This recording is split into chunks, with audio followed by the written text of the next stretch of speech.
Hello student. जैसा कि पिछले लेक्चर में हमने ये सीखा था कि लाभ हानि नियोजन खाते को क्यों बनाया जाता है।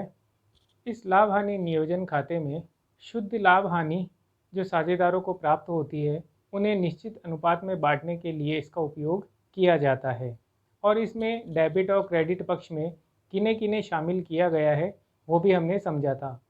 आज की क्लास में हम इसके फॉर्मेट्स और इसके कुछ उदाहरणों के द्वारा इसे समझने का प्रयास करेंगे और इनकी जनरल प्रविष्टियाँ क्या क्या होती है उनकी जानकारी भी लेंगे। तो चलिए क्लास को स्टार्ट करते हैं। अब आपको यहाँ पर profit and loss appropriation account का एक फॉर्मेट नज़र आ रहा है। यहाँ डेबिट साइड हम सभी प्रकार की आयगत मदों को दिखाएंगे, वहीं क्रेडिट साइड हम व्यक्तिगत व्यवहारों को दिखाएंगे। सबसे पहले बात करते हैं डेबिट साइड की। आपको यहाँ पर profit and loss account net loss प्रश्न में दिया गया होगा, आप उसे लिखेंगे। उसके बाद इंटरेस्ट ऑन कैपिटल, जितने भी साझेदार हैं ए बी, उनका आपको कैलकुलेट करके डिवाइड करना है उनके अनुपात में और उसकी कुल राशि यहाँ लिखनी है। पार्टनर्स की सैलरी, बोनस और कमीशन की जो राशि आपको प्रश्न में दी गई होगी उसके अनुसार आपको यहाँ पे लिखना है। जितने भी रिजल्ट्स होते हैं जो ट्रांसफ़र किए जाते हैं उनकी राशि आपको प्रश्न में दी जाएगी, तो आप उसे यहाँ लिखेंगे। उसके बाद जब हम इनकी टोटल्स करेंगे तो अगर यहाँ डिफरेंस आता है जिसे हम बैलेंसिंग फिगर कहते हैं, तो इस राशि को हम कैपिटल या करंट पूंजी खाता या चालू खाता का शेष कहलाएंगे और उस शेष को उन साझेदारों के अनुपात में विभाजित कर कुल मूल्य का जो डिफरेंस है उसे यहाँ लिख देंगे। उसके बाद बात करते हैं क्रेडिट साइड। यहाँ profit and loss account net profit आपको प्रश्न में दिया गया होगा, हम उसे लिखेंगे। इंटरेस्ट ऑन ड्राइंग का जो मूल्य हम कैलकुलेट करेंगे उसे साझेदारों के अनुपात में विभाजित करेंगे।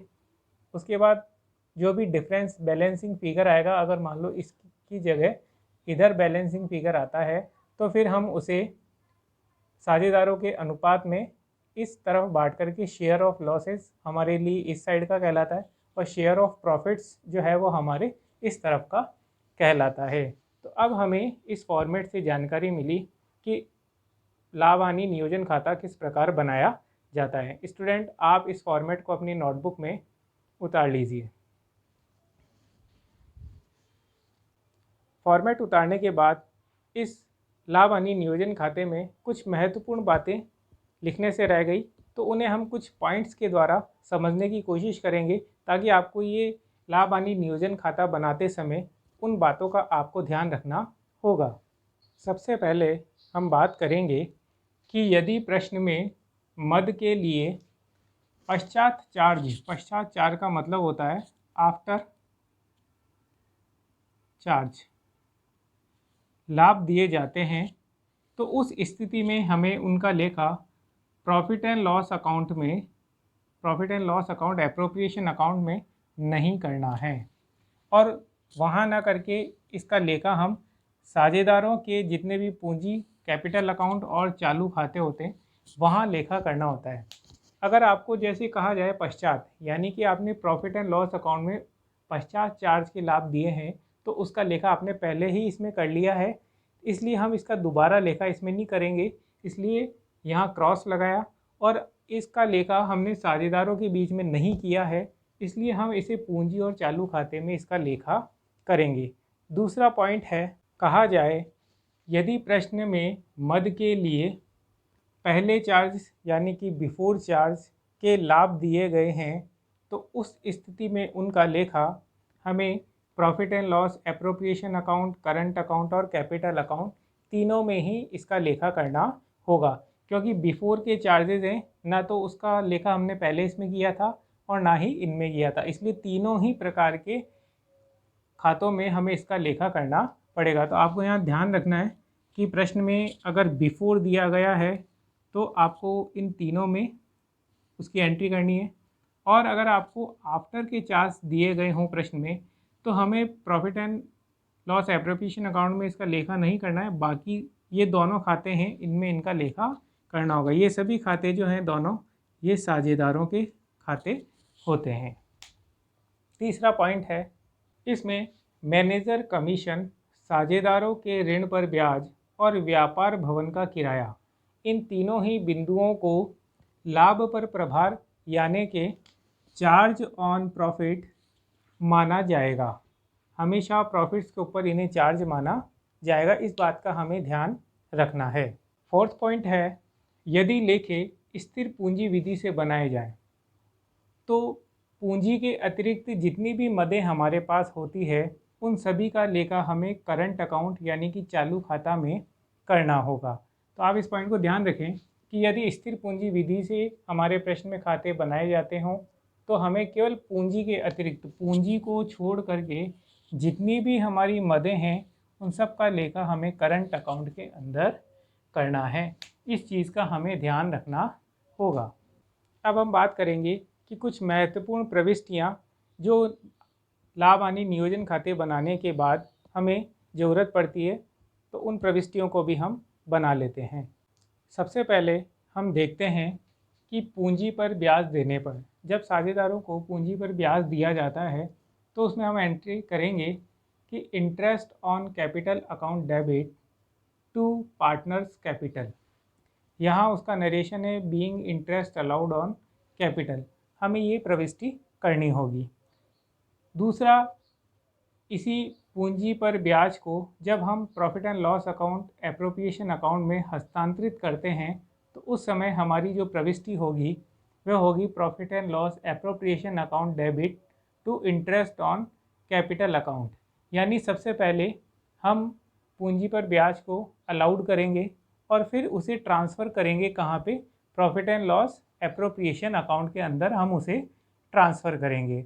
एक बात और आती है कि हम इन दो एंट्रियों को करने की जगह अगर एक कंपाउंड एंट्री करना चाहें तो वह एंट्री क्या होगी, तो हम लिखेंगे 0.1 + 2, यानी 0.1 और 2 को जोड़ करके जो एंट्री बनेगी वो है हमारी कंपाउंड एंट्री ऑफ 1 + 2 पॉइंट। इन दोनों को मिला करके जो एक एंट्री बनेगी वो है profit and loss appropriation account debit to partners capital.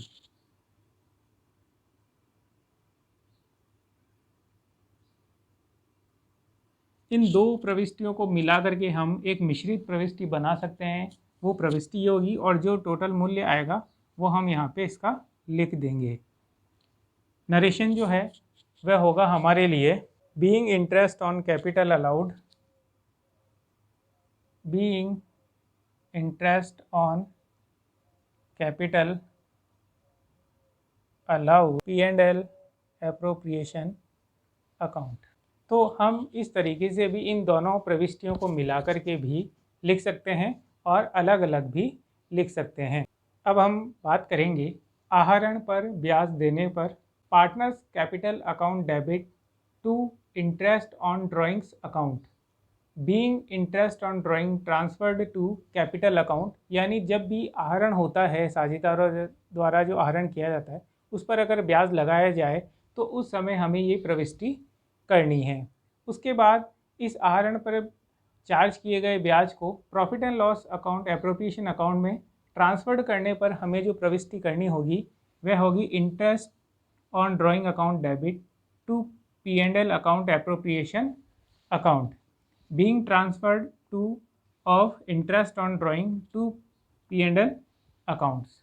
अब बात करेंगे इन दोनों प्रविष्टियों की जगह हम एक कंपाउंड एंट्री मिश्रित प्रविष्टि भी कर सकते हैं, तो वह होगी हमारे लिए कंपाउंड एंट्री ऑफ 0.3 + 4। इन दोनों पॉइंट को जोड़कर जो हम एंट्री बनाएंगे वो होगी हमारे लिए partners capital account debit to profit and loss appropriations account, और यहाँ इन दोनों का मूल्य लिख दिया जाएगा being interest on drawing charge. इस प्रविष्टियों के द्वारा दोनों को मिला करके भी एक साथ लिखा जा सकता है।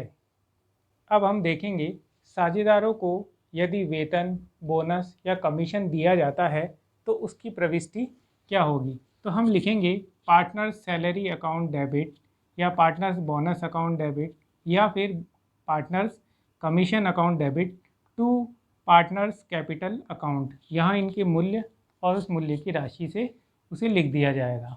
फिर बात करते हैं और इसका नरेशन जो है वह होगा हमारे लिए being partners capital credited with salary, bonus या कमीशन।